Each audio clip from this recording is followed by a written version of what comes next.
Coaching staff after the first loss? How did they react? They're like they are any other day. Obviously, we, like Coach says, we don't focus on the result. The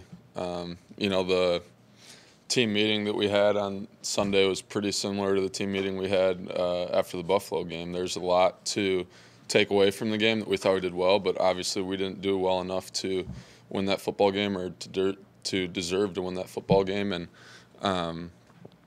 but the coach is who he is, and the rest of the assistants are who they are. And whether we win or whether we lose, we're going to focus on how that result came and how we played as a team, and that's exactly what we did on Sunday.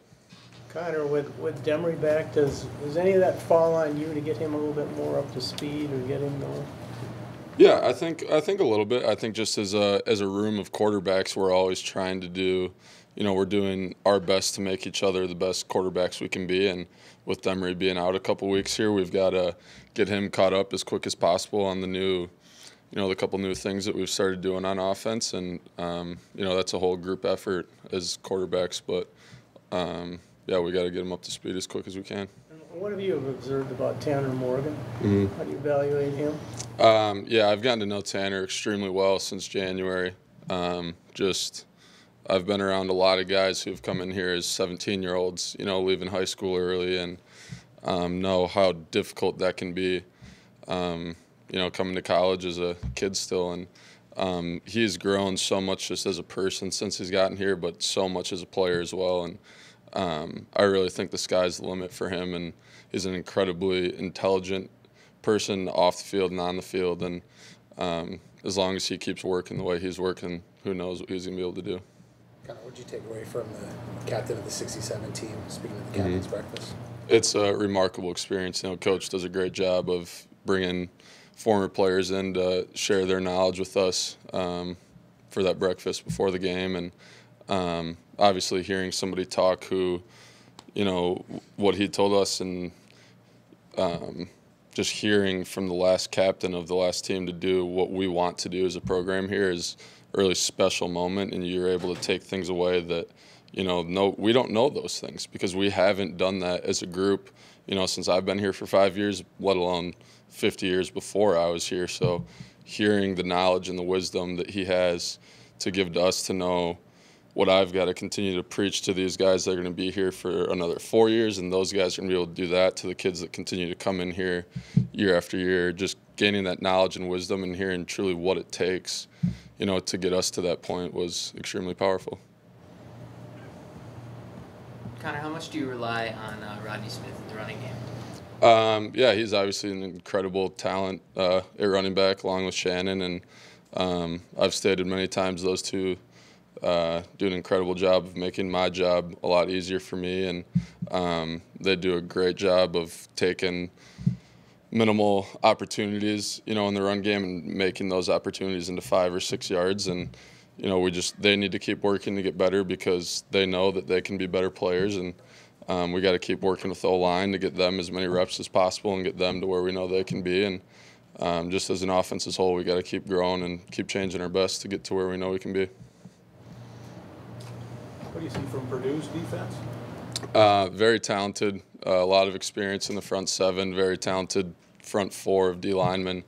Secondary's played well throughout the year, and just like every other week, we have to play our best on offense to give us a chance to win. And if we don't do that, we're not going to have that possibility. But we got to take care of the ball because they've been able to create turnovers throughout their first 4 games this year. And but we're going to do what we do, obviously, and we just got to be ready to play our best football.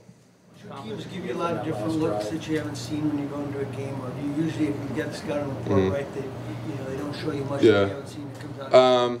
I think now we're getting to the point where we're compiling enough film throughout the year where we shouldn't be surprised much for things that we see. Obviously, teams always have the ability to bring something new into their game plan, but through the first couple weeks, you're going off of last year's film, and then you've got, like this year with Purdue being in year 1 of a coaching staff, we've got to be ready for anything. And, we've got their film broken down into what we think they're going to do, but they're always capable of doing more than that. How much confidence you get from that last drive on a must-score drive to get down there to tie it? Can you carry that? Right. I mean, right now, each game, because that was my 5th game, starting each game and just each experience that I have gives me more confidence through failing like I did multiple times on Saturday. And just that experience as a whole is what gives me confidence. And obviously going down and scoring there with however 4 or 3 minutes left, whatever it was, to tie the game back up. And it was gave me a lot of confidence, but that's something going into that game I knew I was capable of doing. And, we went out and did it and gave ourselves a chance to have the ball with a minute left. And obviously we weren't able to capitalize on that. But Has PJ talked to you players about the impact that Joe Tiller had in college football in the Big Ten?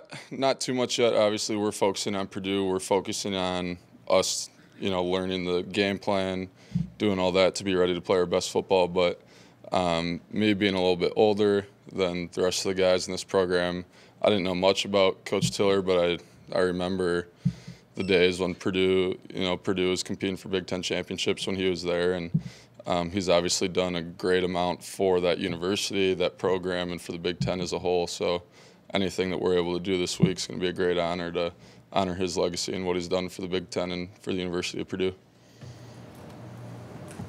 Langford Johnson was at Creighton, and now he's Purdue's number 2 back.